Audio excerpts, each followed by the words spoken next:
Hey guys, Constance here from Cosmopolitan Cornbread. So I'm going to do another coffee chat devotional again today. I've got my cup of coffee in my lovely little pottery mug that I got at the River Clay Arts Festival in Decatur, Alabama a few weeks ago.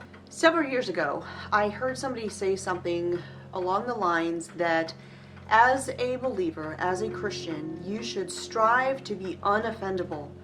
You should willfully choose to not allow anyone or anything to offend you. Why? Well, there's a number of reasons.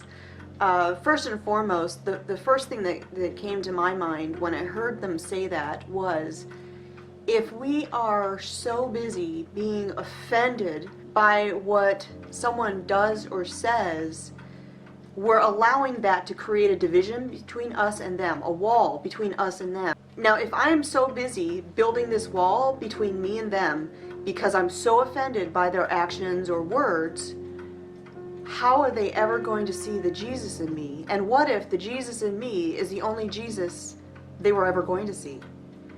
Think about that for a minute. How can you show someone the love of Christ if you're too busy being offended by them?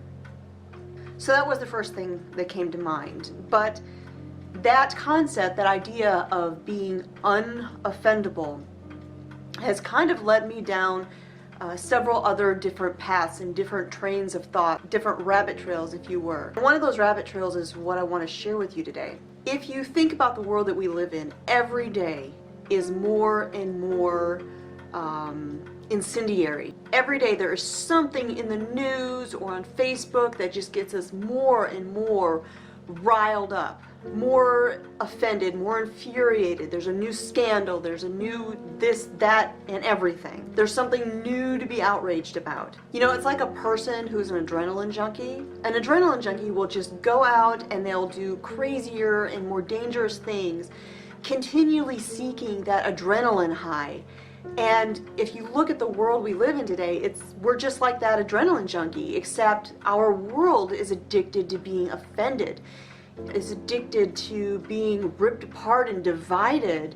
It's madness. It's chaos. It's like we're going and looking for things to get spun up about. Proverbs 26:17 says, "Like one who takes a dog by the ears is he who passes by and meddles with strife not belonging to him." Boy, doesn't that sound like half the things you see on Facebook? People getting all bent out of shape over something that happened in another state or another country that has nothing to do with them.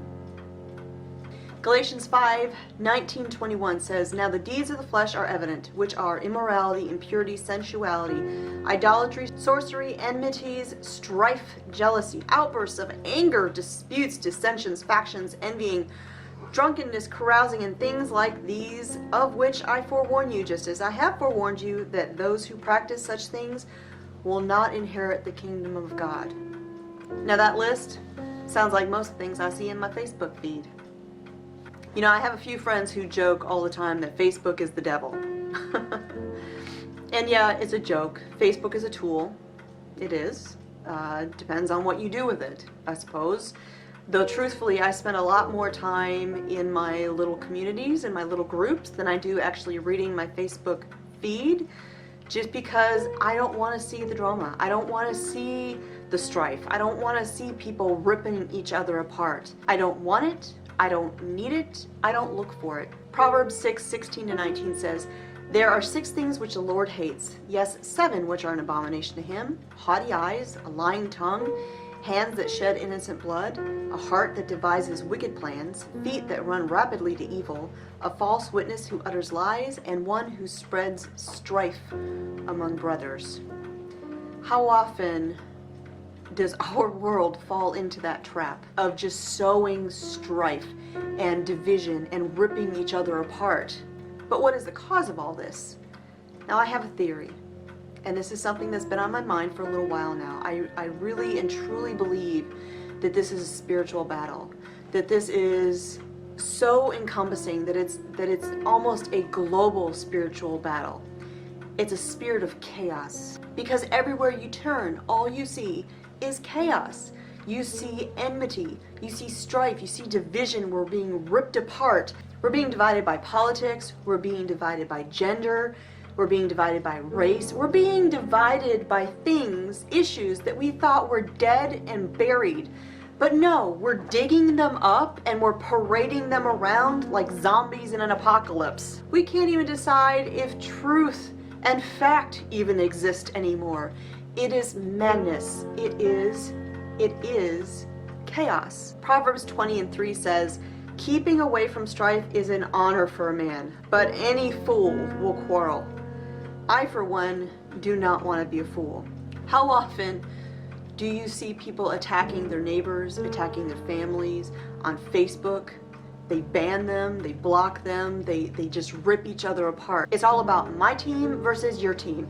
And I want my team to win at any cost, even if that means destroying everything in my path. Winning at the cost of everything. This is division, this is strife, this is chaos. You know, in the Middle East, there is a very prominent religion who has a sect that believes that for their spiritual leader to return, that they need to do something, that they have to bring chaos and destruction all over the globe, and that once they've achieved chaos and destruction all over the globe, that their spiritual leader will arrive and set things the way they're supposed to be. Kind of a little scary if you think about it. But is that not a spirit of chaos?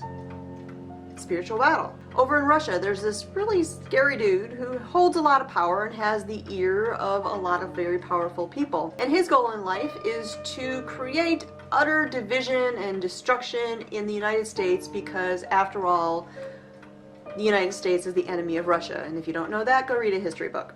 But you've probably seen in the news over the past year or so all these stories about Russian involvement in our election and all this stuff, and how they used Facebook ads. Well, you know, they went back and they discovered that those Facebook ads were kind of split right down the middle.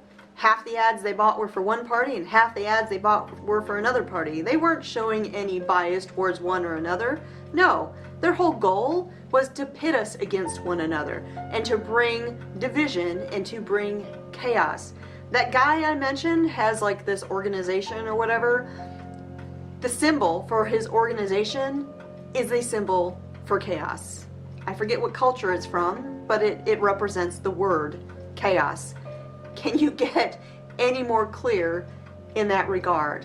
That this is absolutely a spiritual battle that we are fighting. And that's absolutely what this is. This is not a battle of flesh and blood. This is a spiritual battle. One political party being pitted against another political party is not one party's good and one party's evil.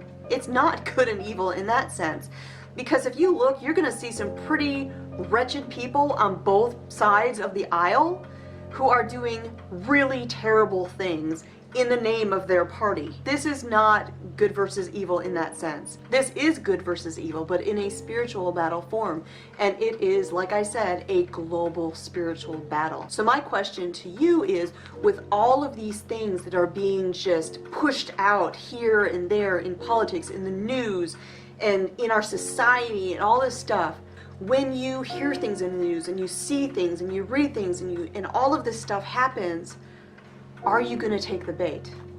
Are you going to take the bait and are you going to add to it, or are you going to remember what is happening and remember who it is that is actually causing all of this?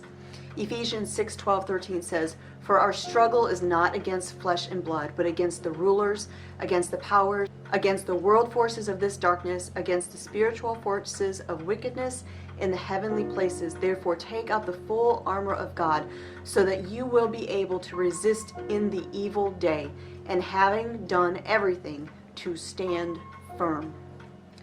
You have to stand firm. Having peace, having unity in your life with your neighbors, with your family, that is not something that comes naturally. That is something you have to choose. You know, a soldier going into battle doesn't just magically or miraculously win. They have to choose to fight. And you have to choose to fight as well. But you gotta remember who your enemy is. Now, if you actually see your neighbor or your Facebook friend or your relative or that political figurehead, if you actually see them as your enemy, then let me ask you this. When is the last time you prayed for them? Doesn't the Bible make it pretty clear that we are to pray for our enemies? That we're to bless our enemies? Aren't we supposed to pray for our rulers? Aren't we supposed to pray for those who are in power? Have you prayed for them lately? With the holidays coming up, this is often a very tumultuous time for a lot of people. You have relatives who maybe you don't see eye to eye on things with, and it never fails. You hear all these stories of people having the family reunions and fighting over the Thanksgiving table. Uncle so-and-so went on a tirade, or Aunt such and such started bawling, and you have all of this drama. With the holidays coming up, keep this in mind. Peace has to be chosen. You have to choose peace. Are you going to choose to be unoffendable?